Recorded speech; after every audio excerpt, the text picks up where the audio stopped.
Before we start off today's video, if you guys would like to join my Discord server, link will be in the description and it will also be in that pinned comment. 12 members, but that's really it. So let's get right into the video. What's up guys, welcome back to another video. We are back with the traditional method of doing cars on this channel.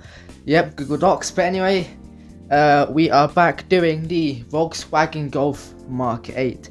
Now, I don't need any explanation for this. It's a Golf. You know, it's the staple of the hatchback, of the people's car, if you will.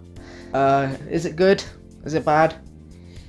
Who knows? And I actually know a bit about it because it's the car I drove in to pass my test and learnt in, etc. So I know a bit about it. I've driven it for about a year, maybe a bit less than a year, probably 9 months worth. So I do know somewhat about it, but not too much. And you can just see the smile on my face. I'm so happy I passed my test. I've mentioned me passing my test probably about 8,000 times altogether. But anyway, let's get right into the review.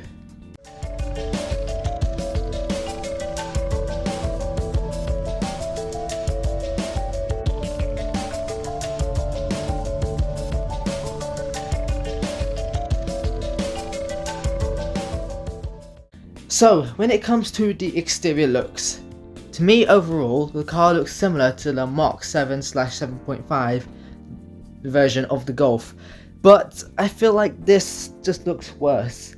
So the front looks kind of, not bulbous, but too swayy, too many curves, kind of like it's been inflated. I don't know what the word I'm looking for is, but it just kind of looks like that.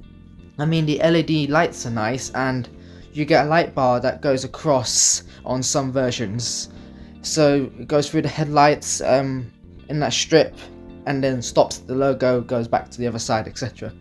So you do have that on some cars, which is, well, I'm not really a fan of light bars anyway, but if you like light bars, well then there's an option for you, really. But otherwise, not the best for me, really.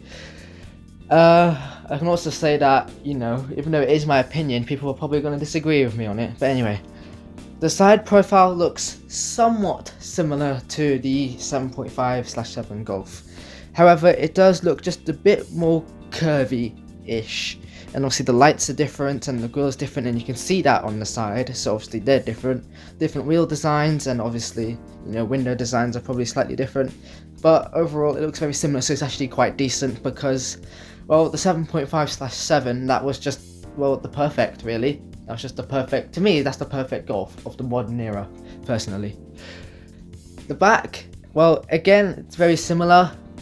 You know, the back itself, the shape is, you know, somewhat altered in shape compared to the 7.5, because obviously this is a new generation, of course.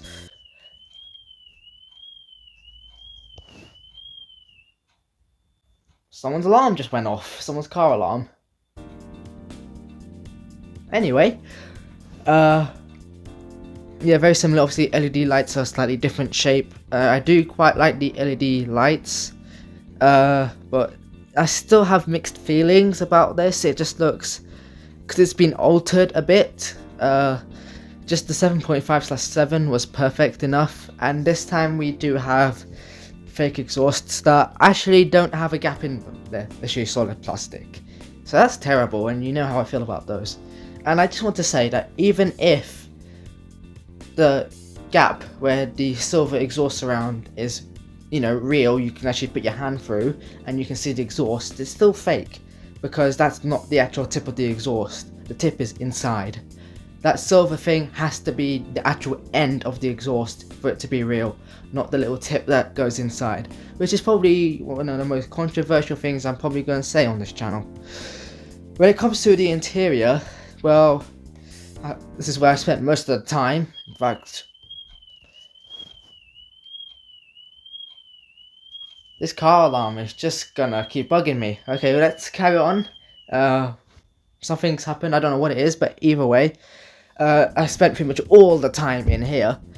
So obviously you got digital cockpit, you got your infotainment system, obviously right hand drive as well for me. You do have manual on this car, but if you did have an automatic, it'd be just a little stump to choose the gears, which is it's kind of good. It saves space, and it's not just a big lever just sticking out. Something I don't like is the fact that a lot of things have to be done within the infotainment screen itself, and not many physical buttons. And obviously, being in the driver's seat a lot, I obviously notice these kind of things. So, for example, if I wanted to adjust the climate control, my instructor would tap the screen, choose the fan and temperature, kind of like what you have on Peugeots. So it's not pleasant to use while you're driving. Luckily, it does make a noise, a tiny little noise when you do tap, and it's actually the same if you looked on the left of this car. That's where all the lights are being done, your front demist, rear demist. When you press all of those, it does make a tiny little noise. So if you are driving, you actually know you have pressed something. So that's good. But if you have music or the radio on or the window down, you're not going to be able to hear it too well. They are touch sensitive, because I have touched them, so I do know them. Yeah, like I said, it's just physical buttons would be better. I mean, even the bit below the infotainment screen, they're touch sensitive. I think I didn't actually use those ones. I think they are anyway. It'd be a bit of a surprise if everything was touchscreen besides that. But yeah, physical buttons, they're just physical buttons and knobs, much better, to be honest, instead of just doing it through the infotainment screen. Too much work, too much time. Just put your buttons back in, please. I mean, the whole interior is just a humongous vent. I mean, really. When it comes to the performance, so lots of petrol engines to choose from here. God almighty.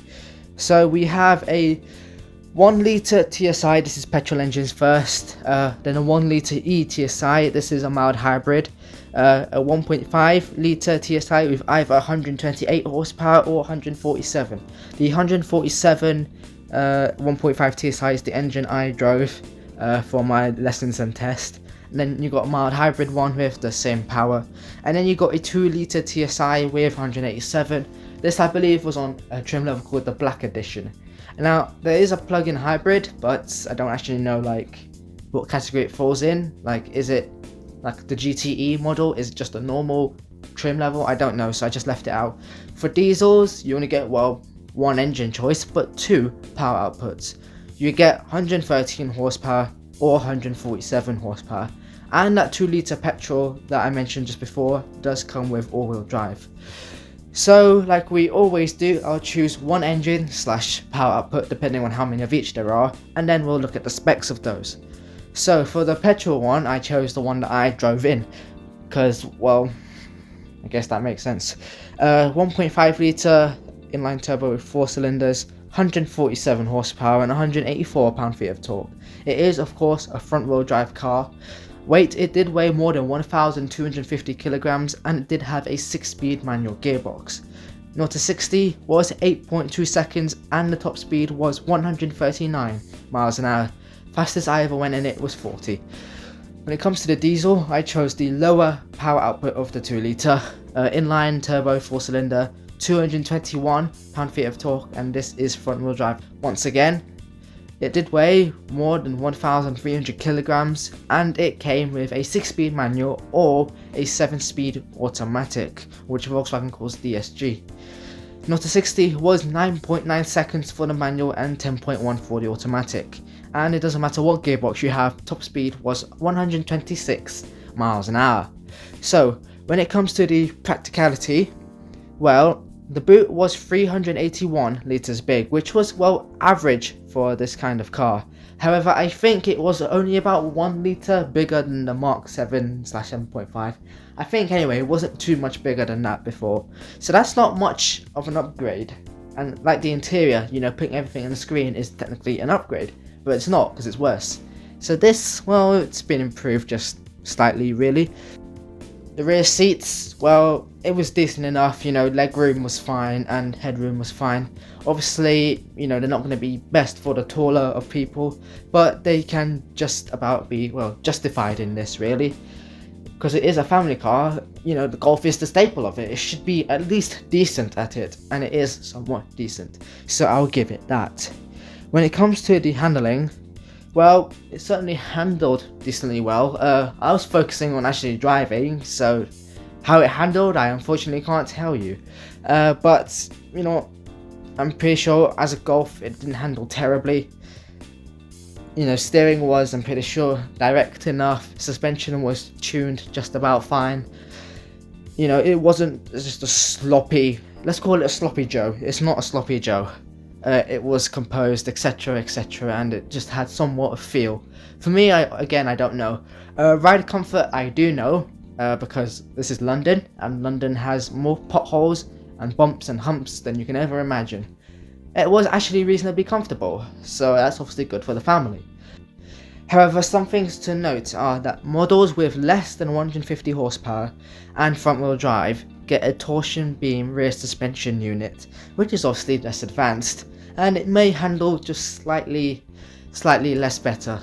However, if you got a model with 150 horsepower and over, or all-wheel drive like that 2-litre black edition, then you would get multi-link rear suspension, which obviously was more better, but obviously that would cost a little bit more, so really that's up to you. I mean, even the, what's it called, the torsion beam, you know, it wasn't bad at handling, it was just slightly worse, less sophisticated really. Is there anything else worth noting? Well, when I look at videos about the Mk8 Golf and I read the comments, a lot of comments talk about glitches within the software of the infotainment screen and just the cruise control. Like, one person said that the car thought that the outside lane of a motorway, which was 70 miles an hour, thought it was 70 kilometers an hour. I think that was cruise control, but I'm not too sure. It was some system.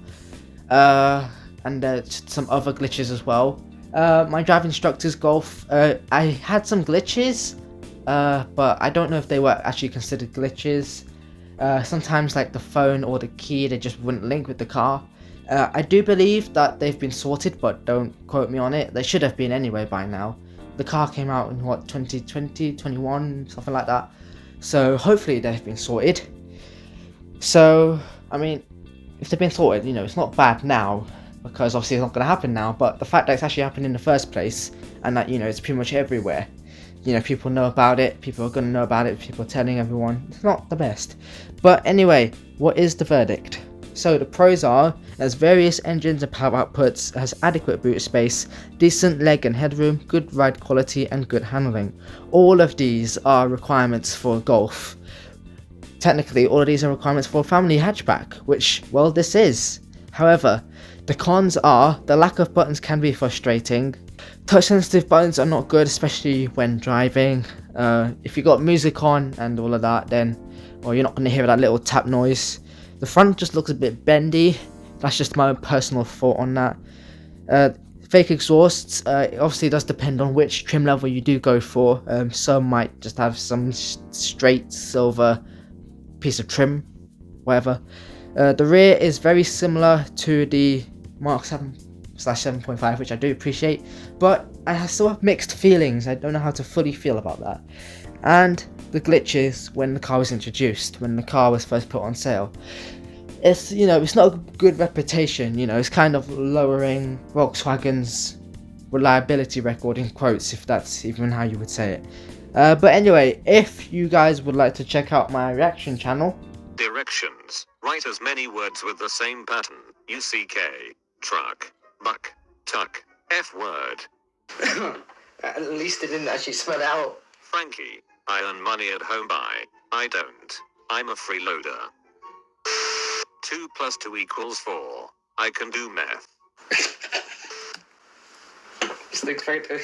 That hurt inside of my throat, that laugh. Then I will leave a link to that in the description below. Still currently on a break, but there's still videos up there for you to see. Now, normally I blur a car and, you know, get you to guess it in the comments below, as usual. But I'm going to use ChatGPT for the next one. So what I'm going to do is I'm going to sit at a desk, be on my phone, and type in a prompt for ChatGPT. And I'm going to choose a random car, and I'm going to get it. I'm going to say, you know, review of the blah blah blah, including exterior, interior looks, performance, including 0 to 60s and miles an hour, handling, practicality, and verdict with pros and cons.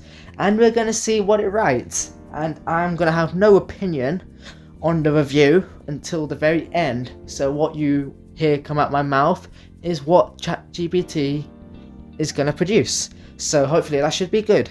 But anyway, that does conclude the video. Again, if you do want me to review a car, then you can still let me know in the comments below. And obviously YouTube community, I post cars pretty much daily, which car is best, what do you prefer, etc, etc. But otherwise, I'll see you guys in next week's video for ChatGPT. Peace.